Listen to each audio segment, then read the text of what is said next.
Hello everybody, it's Nikki here.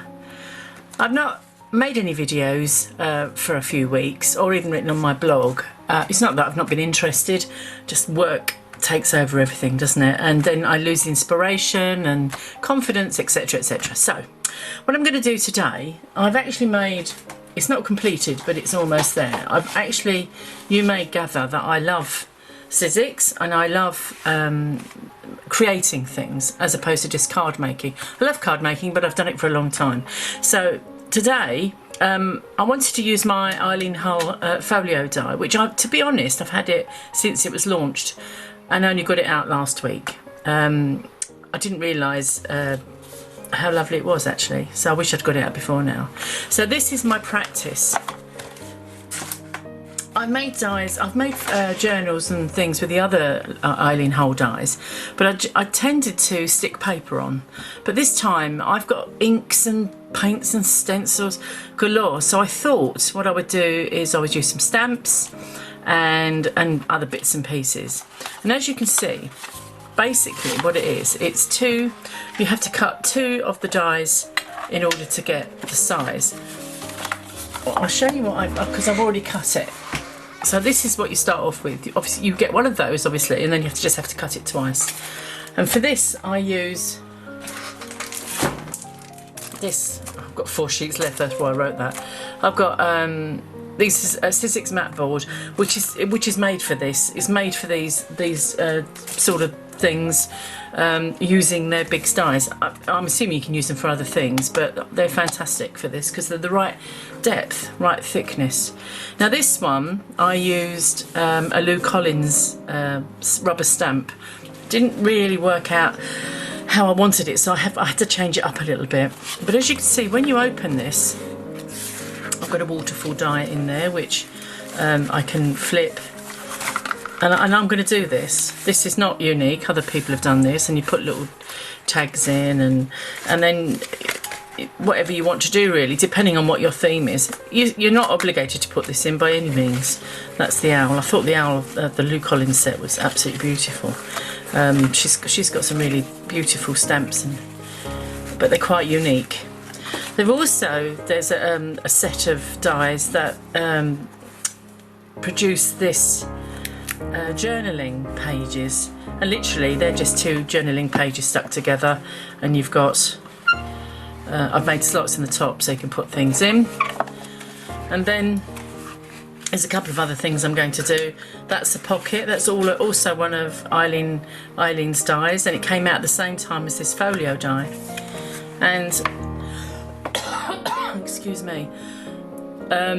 And this has a spine on it which you join these two. Now this is not unique, I've got tonic ones, but I bought it anyway. It was quite inexpensive and it fits this, I'm a bit lazy, rather than messing about, but actually it's very easy to do. There's lots of ways that you can put these sorts of things in.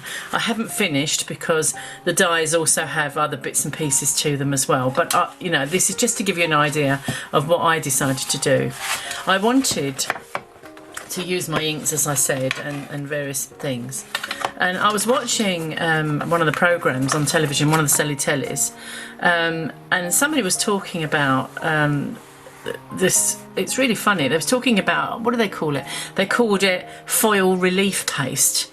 And I thought, well, I think I've got something like that. And lo and behold, I found, I've put it away now. That's so efficient of me. I will show at the end. I found something that I bought years ago called Mixture Relief. Let me find it. Here it is. It's called Mixture Relief. It's just called Mixture Relief, made by Pebio. And in fact, today I was in Hobbycraft and they've still got this. But I've had this literally years and hadn't opened it, unsealed it or anything. And I was going to buy this kit that was on this particular Selly Telly, and I thought, I think I've got that, and I certainly know I've got the foils. And so you just basically, it's got a very fine nib. I'll show you it. You have to pull that up. It's got a very fine nib, and you just draw with it, let it dry, then you put foils over it. So I don't know if you can actually see where that is shining. Yeah, you may be able to see that. and I kind of just went a bit mad really. With some of the stamped images that I stamped, I decided to go over it. So it is a little bit over the top, but I just really like it.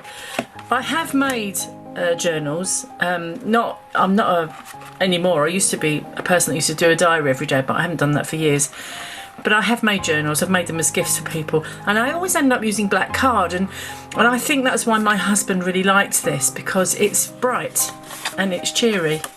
It's not finished, and it will get finished, but I thought what I'd do is I'd get on with this.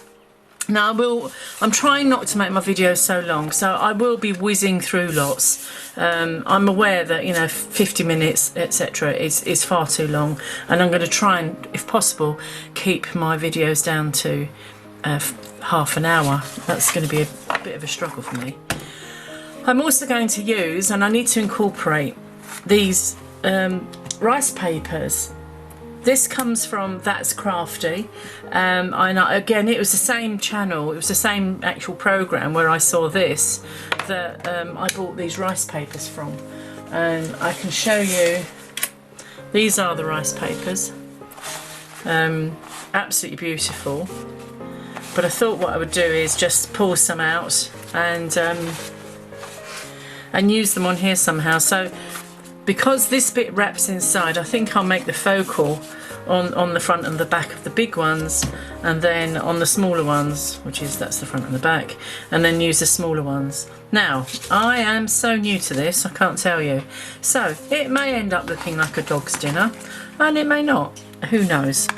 I'm going to be using, initially, I'm going to colour it much like I have with this one. In this one I used the new Salvage Patina, which was released recently, and I also used, which I didn't like until I used it on here, Kitsch Flamingo. So they're two of the quite recent releases on the Oxides. I used navy blue ink to do my inking, various different stencils, stamps, Tim Holtz, and obviously, as I said, these Lou Collins ones, which is what that is. That's an owl.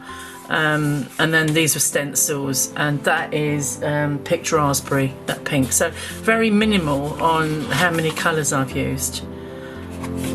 This time I've picked out, I've picked out 3, but I may only use 2. Broken China, Dusty Concorde, and Dried Marigold. Again, I'm just trying to use what I've got. It's nice to be able to use them. Again, the colours may work, they may not. So with we know that with rice papers, in order to cut them out, you don't cut them out, you don't use scissors. And I've done a little video of me putting water around the design and then pulling the papers, pulling the fibres, so you get this broken down. And what I will be doing is I will be colouring areas, because these are see-through. If I were to put this, and I'll show you there, with a colour over it, it will reflect the colour. Now I quite like that, but if you use dark colours, you'll then lose obviously what's on there. So I may still do that. Hey, I'll have a bash. We'll see where we go with it. Build it up with the stamps. It may be that I have to do this over 2 videos, because I really, I really don't want everybody to be bored sitting there for a whole hour. It is far too long, and I do thank you very much for reviewing them. Anyway, to get on with it, I will be starting to colour the background.